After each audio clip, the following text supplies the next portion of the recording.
नमस्कार, जय हिंद। प्रस्तुत है 1857 का स्वतंत्र समर भाग 2, विनायक दामोदर सावरकर जी द्वारा। शुरू करने से पहले एक बार उनके बारे में जान लेते हैं और इस किताब के बारे में भी जान लेते हैं। वीर सावरकर रचित 1857 का स्वतंत्र समर विश्व की पहली इतिहास पुस्तक है, जिसे प्रकाशन के पूर्व ही प्रतिबंधित होने का गौरव प्राप्त हुआ। इस पुस्तक को ही यह गौरव प्राप्त है कि सन 1909 में इसके प्रथम गुप्त संस्करण के प्रकाशन से 1857 में इसके प्रथम 1947 में इसके प्रथम खुले प्रकाशन तक के 38 वर्ष लंबे कालखंड में इसके कितने ही गुप्त संस्करण अनेक भाषाओं में छपकर देश विदेश में वितरित होते रहे। इस पुस्तक को छिपाकर भारत में लाना एक साहसपूर्ण क्रांति कर्म बन गया। यह देशभक्त क्रांतिकारियों की गीता बन गई। पुस्तक के लेखन से पूर्व सावरकर के मन में अनेक प्रश्न थे। सन 1857 का यथार्थ क्या है? क्या वह मात्र एक आकस्मिक सिपाही विद्रोह था?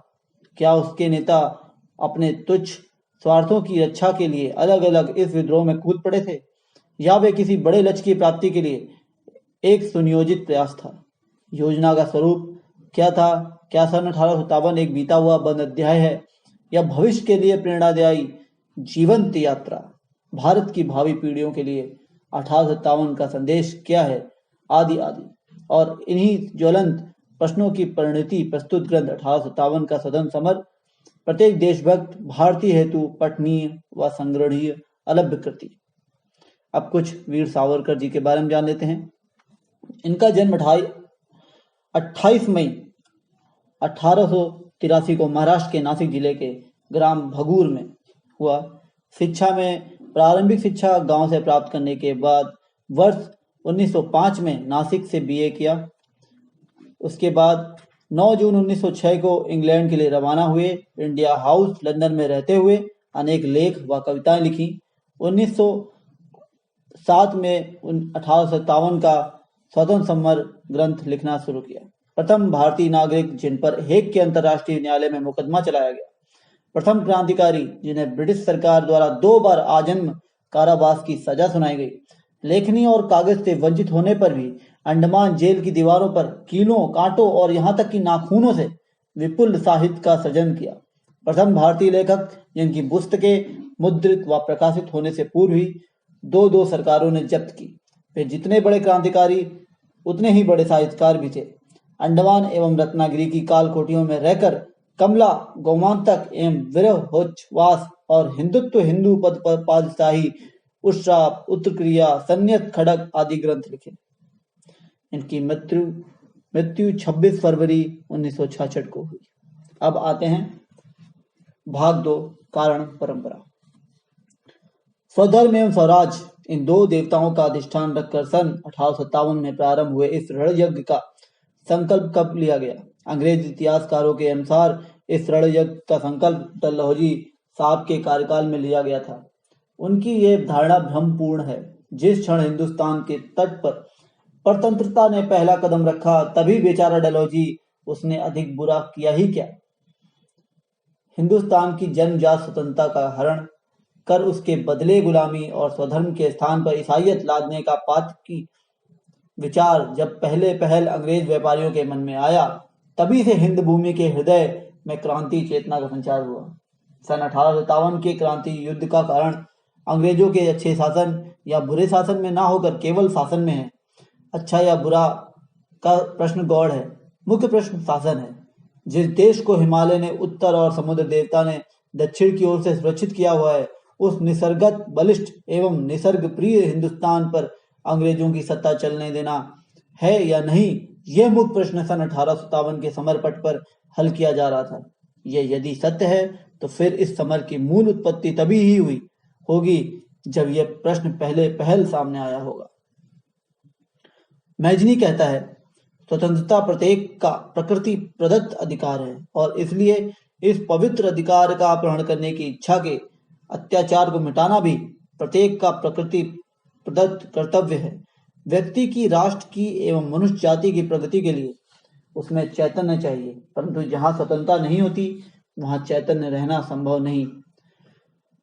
जो लोगों की स्वतंत्रता छीन लेता है वह लोगों की प्रगति का विरोध कर पर पीड़न का अक्षम्य पाप करता है। इतना ही नहीं, अपितु अनजाने सारी मानव जाति का अर्थात अपनी ही गर्दन पर कुल्हाड़ी मारकर आत्महत्या के भयंकर पाप का भी भागीदार हो जाता है। ये पाप करके आज तक किसका उद्धार हुआ है? ये गुलामी की बेड़ियां परमेश्वर की इच्छा के विरुद्ध अपने मानवीय बंधुओं के पैरों में जकड़कर आज तक किस पक्ष की विजय हुई है?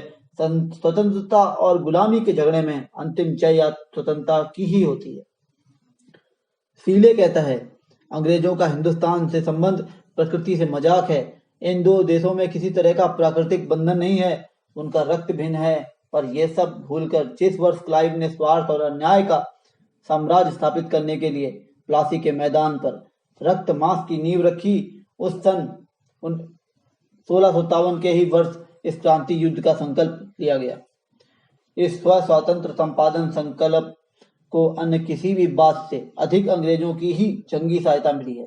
उन्होंने इस क्रांति युद्ध के बीज कहां कहां नहीं बोए। हेस्टिंग्स ने काशी, रोहिलखंड और बंगाल में वे बीज बोए, तो वेलेजिली ने मैसूर, आसई, पुणे, सतारा एवं उत्तरी हिंदुस्तान की उपजाऊ भूमि में उसकी बुआई की। इस बुआई में उन्हें कुछ भी कष्ट नहीं हुए। ऐसा नहीं, तलवार और तोपों से हिंदुस्तान की भूमि जोतनी पड़ी, क्योंकि अन्य किन्हीं ऐरे गहरे हलों को श्रीवर्धन के परकोटे, शनिवार के बाड़े, सह्याद्री के टीले, आगरा के बुर्ज और दिल्ली के भारी सिंहासन दाद न देते। इस पथरीली भूमि पर हल चलाकर उन्हें इकसार करने के बाद बीच में बचे कुचे छोटे बड़े ढेलों को भी फोड़ा गया। वचन भंग, अविश्वास, घात, जुल्म आदि छोटे बड़े हथौड़ों से छोटे छोटे रियासतदार समाप्त किए गए। सेना में नेटिव सिपाहियों का अपमान होने लगा। उन पर उन्मत्त फिरंगी अधिकारियों के हाथों कोड़ों की मार पड़ने लगी। उनके पराक्रम से नए प्रदेश मिलने पर मराठे या निजाम की ओर से उन्हें जागीरें मिलती थी, परंतु कंपनी की ओर से मिलती केवल मीठी मीठी गप्पे।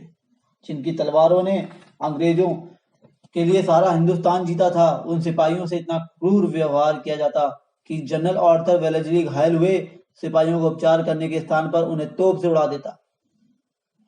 इस तरह हिंदुस्तान के कोने कोने में भयंकर क्रांति युद्ध के बीच अंग्रेज लगातार बोते आ रहे थे और उनके इन प्रयासों को सफलता जल्द ही प्राप्त होगी, ऐसे चिन्ह प्रादुर्भूत होने में अधिक देर नहीं लगी।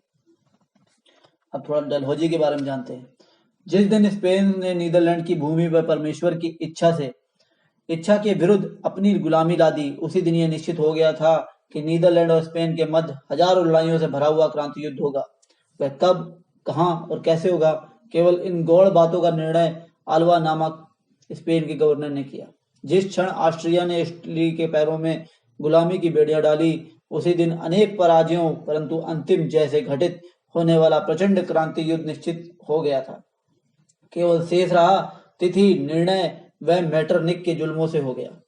उसी तरह जिस समय आंग्ल भूमि हिंद भूमि पर दास्ता लादने के लिए किसी राक्षस की तरह दौड़कर आई, उसी दिन अंग्रेजों और हिंदुओं का जो भयंकर क्रूर और घमासान युद्ध होना है, यह तय हो गया।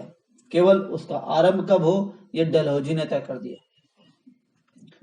डलहौजी के शासनकाल में हुए अमानुषी अन्याय कुछ सीमा तक नरम भी हुए होते, तो भी उसके कारण अंतिम संग्राम टल नहीं सकता था, क्योंकि प्रत्येक देश स्वतंत्र है। यही प्राकृतिक दर्शन शास्त्र का अबाधित रहने वाला अंतिम सिद्धांत है।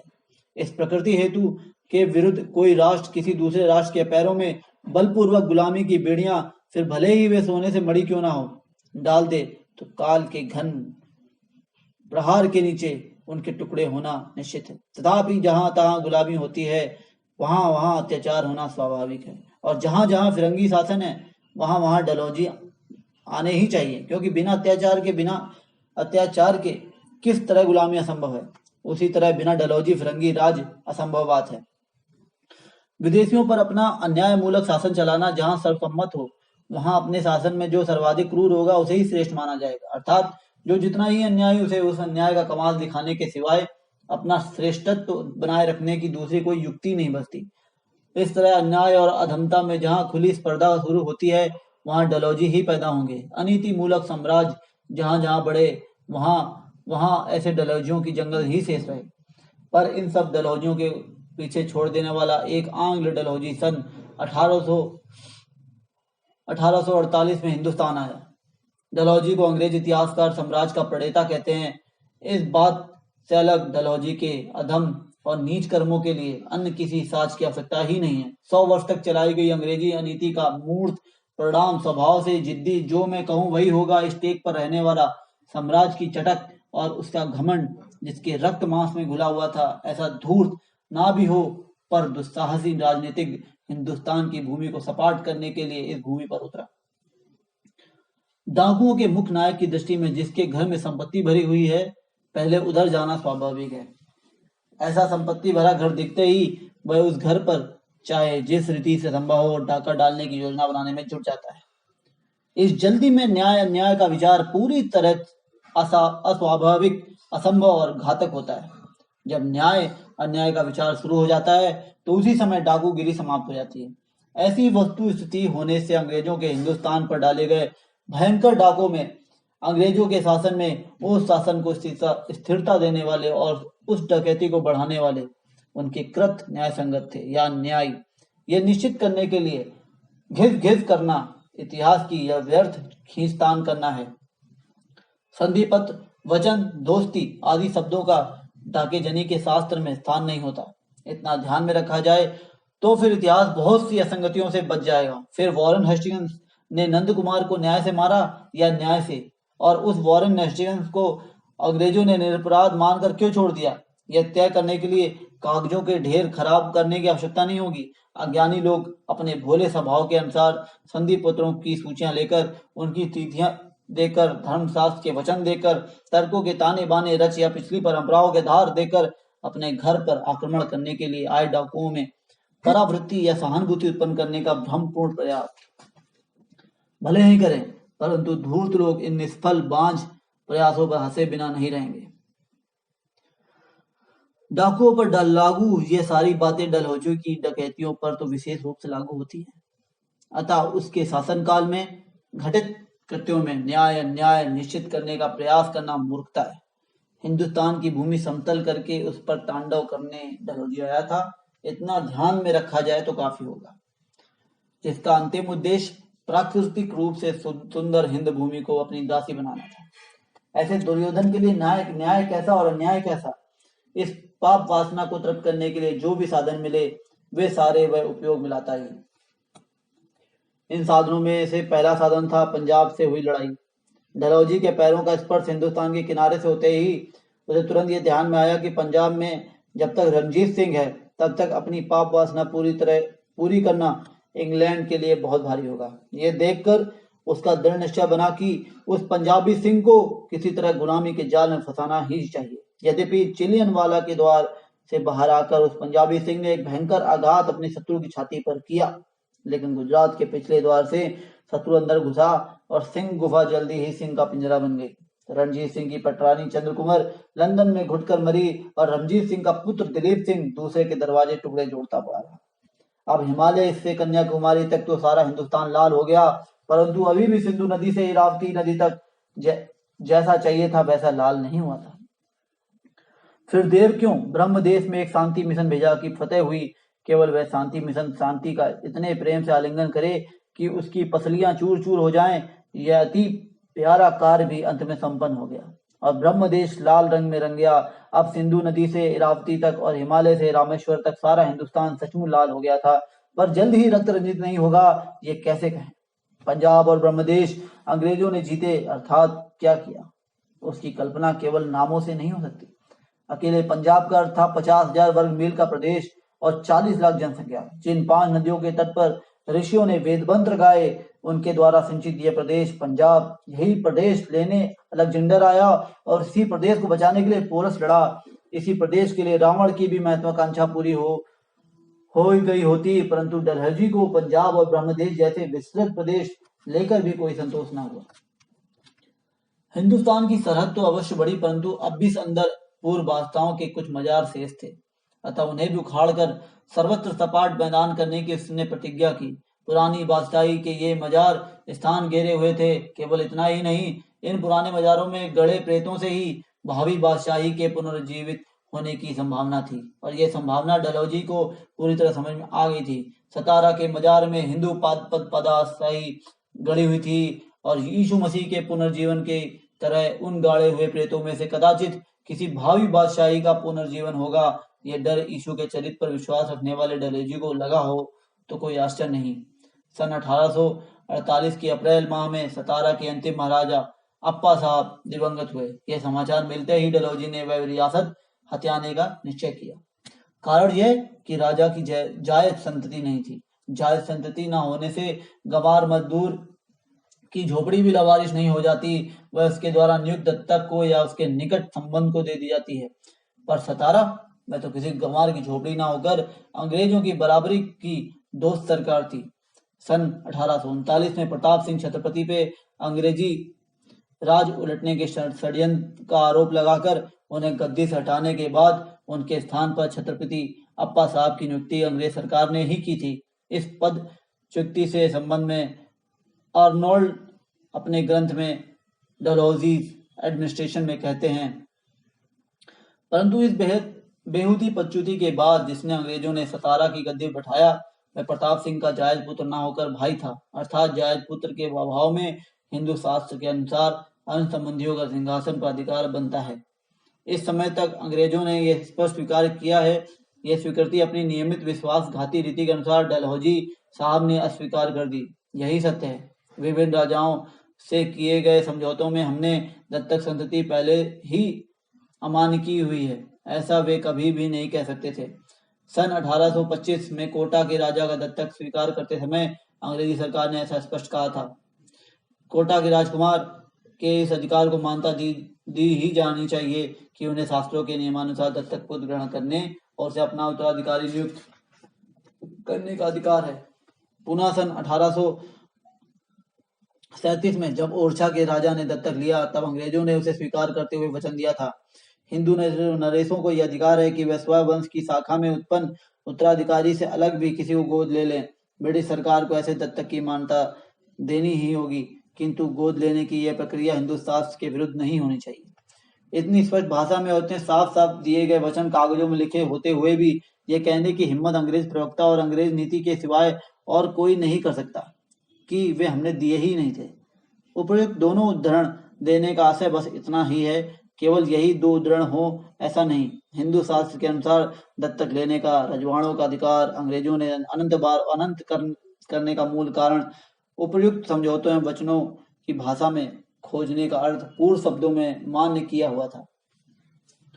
केवल सन 1826 से 1847 तक अंग्रेज सरकार ने एकदम स्पष्ट शब्दों में लगभग 15 राज्यों की गद्दियों पर दत्तक राजाओं की योजनाएं अधिकार मान्य की हैं। इतना कहना पर्याप्त है, क्योंकि इन रियासतों को अधिग्रहण दिशा की खोज में उत्तर दिशा को जाना है। हिंदुस्तान की भूमि सपाट करने के लिए डलहौजी आया था और सतारा के हिंदू पद पातशाही की कब्र जीत अपना सिर ऊंचा करना चाहती थी, अर्थात प्रताप सिंह एवं अप्पा साहब। इन दोनों ही भाइयों ने शास्त्रोक्त पद्धति से दत्तक लिए थे, फिर भी अंग्रेजों ने उन्हें सतारा राज्य का वारिस ना मानते हुए उसका अधिग्रहण कर लिया। सतारा का राज्य, सतारा की गद्दी सन 1674 में गंगा भट्ट के हाथों अभिषिक्त और शिवाजी जिस पर विराजे थे वही गद्दी थी जिस गद्दी का पहला बाजीराव अपनी विजय अपहरण का मुजरा करता था। ये वही सिंहासन था महाराष्ट्र देख शिवाजी जिस पर बैठता था और संताजी, धानाजी, निराजी, बाजी जिनके आगे जी कहकर लोग नम्रता से झुकते थे। तेरा वही सिंहासन डलहौजी ने टुकड़े टुकड़े करके फेंक दिया। अब तू चाहे अर्जियां लिख या डेपुटेशन भेजता रहा है, डलहौजी नहीं सुनता तो फिर नहीं ही सुनता। इंग्लैंड में उसके वरिष्ठ अधिकारी तो जीवित है ना। डलहौजी एक समान आदमी है, पर उसके वे वरिष्ठ अधिकारी देवता भी हो सकते हैं। हमने उन्हें देखा ही कहाँ है। ये रंगो बापूजी बहुत बढ़िया और स्वामी व्यक्ति है। सतारा की शिकायत लेकर उसका इंग्लैंड जाना उचित है। कृपा की तो देव नहीं तो पत्थर, पर वे कृपा करते या नहीं इसकी बाट जोता तू कितनी देर बैठेगा। कृपा अब होगी तब होगी इस आशा में रंगो बापूजी लंदन के लीडन हॉल स्ट्रीट की सीढ़ियां कितनी बार चढ़ेंगे उतरेंगे। अपमान होने तक, मजाक बनाए जाने तक, करोड़ों रुपए अंग्रेज बैरिस्टरों की जेब में पहुंचाने पर, लौटने के लिए दमड़ी भी ना बचने तक, और अंत में हम सतारा नहीं देंगे ऐसा गर्वीला उत्तर मिलने तक रंगो बापूजी लंदन का मृग जल पीते रहे। जब रंगो बापूजी लंदन जाने की तैयारी में लगे थे तब डलहौजी का ध्यान षड्यंत्र रचने में लगा था मराठा सत्ता का एक पौधा। नागपुर की गद्दी के स्वामी राघोजी भोसले अपनी आयु के 47वें वर्ष में ही अचानक स्वर्ग सिधार गए। इस राज से अंग्रेजों के संबंध स्नेहपूर्ण थे और अंग्रेजों का स्नेह ही सबके नाश का कारण बना। जिन्हें यह ज्ञात रहा कि अंग्रेज हमसे द्वेष करते हुए बच गए, परंतु जिन्होंने भी यह माना कि अंग्रेजों ने हमारा स्नेह है, उनकी गर्दन मीठी छुरी से कटी। विदर्भ राज का राज अंग्रेजों की जागीर नहीं थी, वह उनकी मातहत रियासत भी नहीं थी। वह एक स्वतंत्र और बराबरी की सरकार थी। ऐसे राज का राजा ने संतान मर गया तो उस राज को अधिग्रहण करने का अधिकार किस पूर्व या पश्चिम के न्याय से मिलता है, यह सिद्ध करके दिखाने के लिए जे सिल्वियन ने अंग्रेज सरकार का आह्वान किया था। सारी मिली भगत, एक खाए दूसरा हजम करे, एक गला काटे दूसरा पूछे कि किस प्रकार से गला कटा। मानो गला काटने वालों को कानून का बहुत डर रहता है। सन 1843 में डलहौजी ने अपने मित्र की गर्दन उतार दी। कार्ड दिखाया, राजा ने दत्तक लिया ही कि नहीं था। राजे राघोजे संतान प्राप्ति की संभावना की आयु में एकाएक दिवंगत हो गए। उसमें यदि वे दत्तक न लेते हुए दिवंगत हुए थे तो भी वे अधिकार उनकी पत्नी को प्राप्त था। राजा की मृत्यु के बाद राजपत्नी द्वारा लिए गए दत्तक अंग्रेजों ने पहले अस्वीकार न किए होते तो बात दूसरी थी, परंतु सन 1826 में दौलत राव सिंधिया की पत्नी का दत्तक, 1836 में जनकोजी सिंधिया की पत्नी का दत्तक, 1834 में धार की राजपत्नी द्वारा लिया गया दत्तक और 1841 में किशनगढ़ की रानी का लिया हुआ दत्तक, एक दो नहीं अनेक दत्तक अंग्रेजों ने स्वीकार किए थे, परंतु उस समय उन्हें स्वीकारने में लाभ था और आज राघव जी के पीछे उनकी पत्नी द्वारा किए गए दत्तक को नकारने में लाभ था। क्या लाभकारी था, यह मुख्य प्रश्न था और उसी के अनुसार सारी बातें तय होती थी। दत्तक नहीं लिया इसलिए नागपुर का राज अधिकृत किया तो लिया हुआ दत्तक वारिस नहीं होता, इसलिए सतारा का राज अधिकृत किया। अपने प्राण बचाने की वास्तविक इच्छा हो तो तर्क शास्त्र के चक्कर ना पड़े, यही उचित है। नागपुर का राज अधिग्रहण कर डलहौजी ने 46,432 वर्ग मील का विस्तीर्ण प्रदेश और 46 लाख की जनसंख्या और 5 लाख वार्षिक आमदनी का राज हड़प लिया। राजवंश की गरीब रानियां दुख से रो रही थी। ठीक उसी समय राजमहल के दरवाजे को खटखटाया गया। कौन है? ये देखने के लिए द्वार खुला तो अंग्रेजों के सिपाही महल में घुसने लगे। तबेले से घोड़े छोड़े गए। हाथी पर बैठी रानियों को नीचे उतारकर उन हाथियों को बाजार में बिकने भेजा गया। वैसे ही राजमहल की सोने चांदी की वस्तुएं छीन छीन कर नागपुर के बाजारों में बिकने के लिए रखी गई। राजपत्नी के कंठ में शोभित हार बाजार में धूल खाता पड़ा रहा। हाथी जहां 100 रुपए में बिका, उसी नीलामी में घोड़े की कीमत, जिस घोड़े को डलहौजी के घोड़े से अधिक मूल्यवान खुराक मिलती थी, उस घोड़े की कीमत 20 रुपए और दूसरा जोड़ा 5 रुपए में बिका। तो क्या आश्चर्य, हाथी और हाथी के हौदे, घोड़े और बैलों की पीठ के झूले बेची गई, परंतु अभी रानियां और रानियों के अलंकार रह गए हैं। फिर उन्हें भी क्यों ना बेचा जाए। शरीर के सारे अलंकार छिन जाने से रानियां निष्कांचन हो गई। फिर भी अंग्रेजों का स्नेह कम नहीं हुआ था। फिर राजभवन खोदा जाने लगा। स्वयं रानी के शयन कक्ष में फिरंगियों की कुदाल चली। पाठक थोड़ा रुकें, इतनी जल्दी शरीर में सिहरन मत आने दें, क्योंकि ये खुदाई अभी तो और आगे चलेगी। देखिए, वह रानी की शयन कक्ष के पलंग को तोड़ फोड़ कर उसके नीचे की भूमि खोदने लगा। और यह कब? जब बराबर के कक्ष में महारानी अन्नपूर्णाबाई जीवन के अंतिम क्षण गिन रही थी। नागपुर के भोसले घराने की राजपत्नी की अंतिम सांस अपमान की वायु से चल रही है और बराबर के अंतपुर में रानी के शयन के पवित्र पलंग पर बैठकर अंग्रेज उस अंतिम सांस के ताल पर कुदाली चला रहे हैं। और अपराध कौन सा? वह यह कि राजा राघोजी दत्तक लेने से पहले स्वर्गवासी हो गए। अन्नपूर्णाबाई अंततः उस आशा अपमान से मर गई, परंतु रानी बांकाबाई की विलायत से न्याय पाने की आशा अभी नहीं मरी थी। पर जल्द ही अंग्रेजी डॉक्टरों को लाखों रुपए चराने के बाद उन्होंने जो रामबाण औषधियां दी, उनसे वह आशा थी निर्धाम चली गई। फिर रानी बांकाबाई क्या कर रही थी? वह अपनी शेष आयु राजनिष्ठा में बिता रही थी। जब सन 1857 की झांसी में बिजली कड़क रही थी, तब इधर बांका नागपुर में अपने पुत्रों के मन में स्वराज के लिए तलवार उठाने की इच्छा जागृत होने की संभावना को देख मैं स्वयं तुम्हारे नाम सरकार को बताऊंगी और तुम्हारे सिर कलंक करने की सलाह दूंगी, ऐसे धौंस दे रही थी। कुल कलंकनी बांका, जा पड़ नरक में, यदि वहां भी देशद्रोहियों को प्रवेश हो तो। नमस्कार। दूसरा अध्याय समाप्त हुआ। जय हिंद।